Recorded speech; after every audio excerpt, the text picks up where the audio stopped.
Many books have been written in which the author claims to be imparting some wisdom to his readers. But what makes the book of Proverbs different is the author and the source of his wisdom.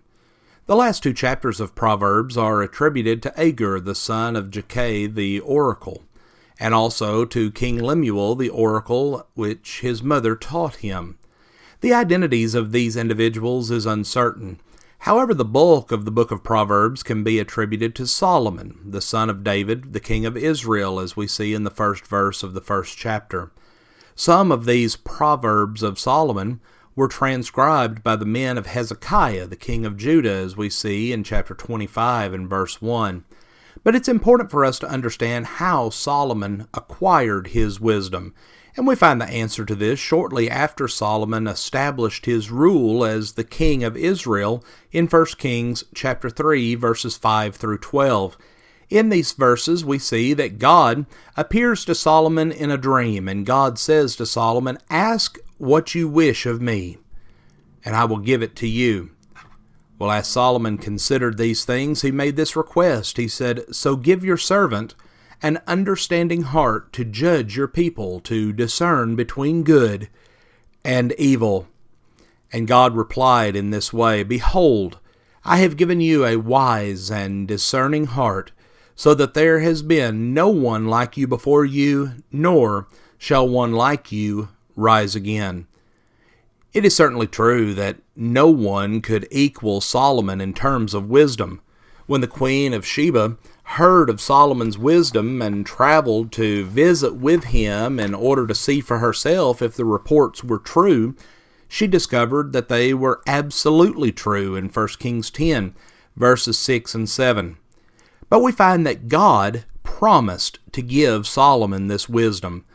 And when he did, the evidence of this wisdom was so overwhelming that a ruler from another land confirmed that Solomon's wisdom was far greater than anything she had ever been told about him.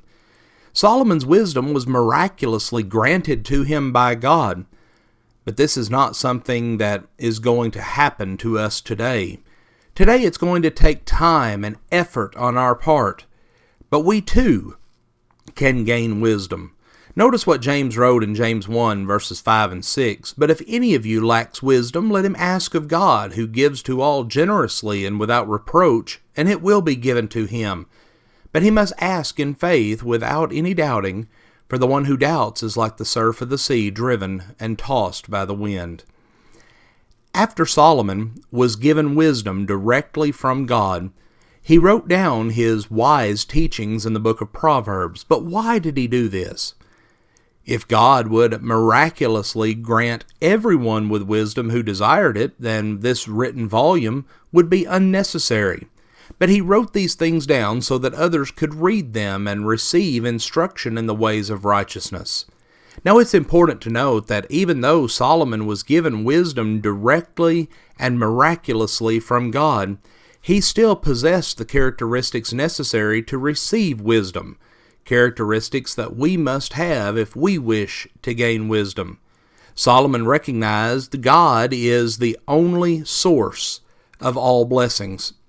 When God asked Solomon to ask him what he wanted, the king's first response was to acknowledge God's great blessing up to that point. He says, "You have shown great loving kindness to your servant David my father." And if we hope to gain the wisdom that comes from above, then we must also receive what James wrote. We must receive every good thing. Well, we realize that every good thing that is given and every perfect gift comes from where? It comes from above. It comes down from the Father of lights. But also, Solomon displayed a humble attitude.